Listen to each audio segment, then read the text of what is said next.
For over 30 years, I wore either glasses or contact lenses. Not too long ago, I was driving to a meeting in the afternoon and had on my prescription sunglasses. Then, when I was returning home after dark, I was driving and I realized I was seeing the street signs really clearly. And I wondered what was going on and suddenly realized, well, of course, I didn't have my sunglasses on and I didn't have any contact lenses either. And I thought, wow, this is terrific. And the next morning, just to be sure it was really true, I went out to see if I could see the signs as clearly in the daytime. Well, I could. And I thought, well, how had this happened? And I began to make connections. For about 4 years, I have been hosting discussion groups with the Christian Science Monitor. The Monitor is a newspaper that is owned by the Christian Science denomination, but it's a secular newspaper. It's well known.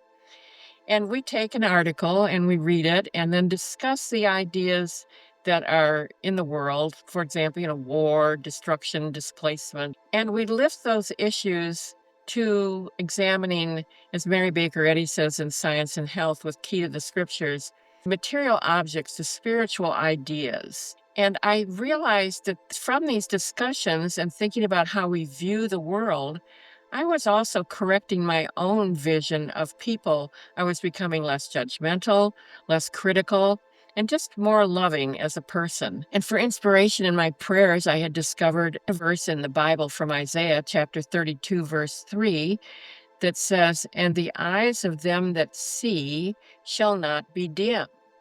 Well, from a literal sense, of course, if you're seeing something, it's not obscured or dim.